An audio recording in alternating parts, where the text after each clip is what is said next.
Ahoy and welcome. This is Admiral. Archer line units in AoE 2 are pretty finely tuned, making it challenging to come up with interesting new bonuses for them without overdoing it.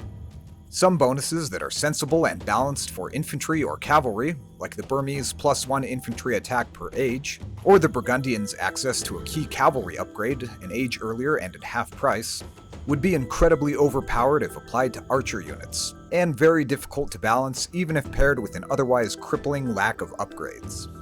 But let's see if we can find some reasonably powered bonuses that haven't been used yet, but could feature in future archer-focused civilizations. And I won't be talking about unique archers here, as those have a bit more design flexibility, but rather foot archers and/or skirmishers.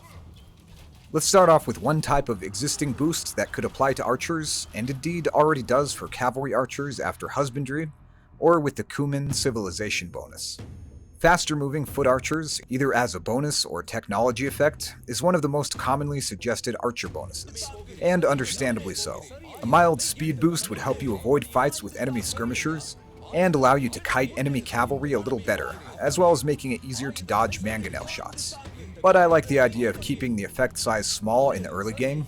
For example, your archers could gain 3.33% speed per age, or 5% in castle and imperial each, or equivalent to the 10% speed boost of squires or husbandry by imperial age. You might even suggest 5% speed per age, although in the right hands that may be too powerful. This could also be implemented as a unique technology or an expanded effect of squires. Archer line units moving 10% faster would have a speed of 1.056, a little faster than champions with squires, but slower than halberdiers with squires, as well as rattan or plumed archers. Next up is another fairly common suggestion of gaining melee armor per age. Either 1 per age or 1 in castle and 1 in imperial like the Teuton infantry and cavalry bonus.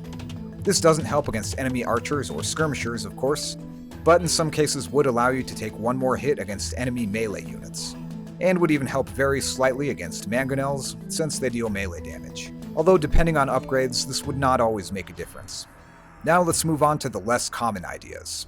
Next up is archers with the Manasa ability, that gain 1 extra attack for every 5 archers, up to a total of 4 extra attack. Nothing could possibly go wrong with this perfectly balanced bonus, which should probably be stacked with free archer upgrades and the Shrivamsha Rider's dodge ability. Just kidding. Any and all of these would be redonkulous. The real number 3 is archers and skirmishers with lower attack delay. This is not the same as archers with lower reload time, as the Ethiopians have, which allows them to get more attacks in whether or not you do anything, and is a very strong bonus. Lower attack delay is a weaker bonus overall, and doesn't change anything in a static battle where you don't micro your archers. But it does increase their potential when you micro them. It means that your archers or skirmishers are quicker on the draw after you give them the attack command, although they still need the normal amount of time to reload. But this means you need to take less time to stop before you can fire, and the enemies have less time to react after you give the attack command.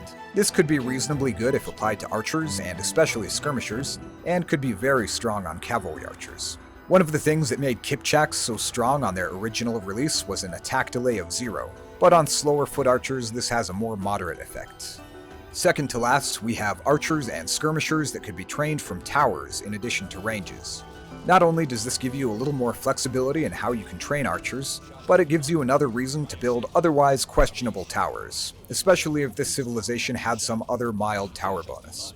This would need an early restriction in order to not inevitably be used to fast feudal into towers that could then train archers, while bypassing the need for a barracks and archery range, but it could probably be given freely in Castle Age or as an additional effect of a unique technology, where it could be used offensively or defensively, with your tower-produced archers immediately and safely being able to contribute to the damage output of the building they were created from. And finally, we have archers and skirmishers with faster projectiles. As with the attack delay bonus, this gives the enemy less time to react, and if the effect size is large enough, could almost rise to the level of approximating ballistics. But again, I like the idea of keeping the effect small and scaling up with each age. For example, the projectiles of archers, skirmishers, perhaps even defensive buildings and ships, could all be 10% faster with each age, for a small boost that applies in enough situations that you should always get at least some value out of it. This can lead to a modest damage improvement whether you micro or not, but it usually doesn't compare to the Ethiopian bonus in terms of raw power, unless you go for ridiculously high-speed arrows, which I would not recommend, except for entertainment purposes. So those are my ideas for 5 possible future archer or skirmisher bonuses, and of course I've got more for another time, but these are some of the ones I think are most interesting. And there are plenty of other possibilities, like regenerating archers, although I prefer to err on the side of discretion and not go overboard on some bonuses that are already very heavily used for other unit types. As usual, feel free to throw your thoughts, doubts, critiques, confessions, rants, rotten tomatoes, screenplays, and slam poetry into the comments section, and to subscribe if you haven't already. That's all for today, and thanks for watching. Till next time.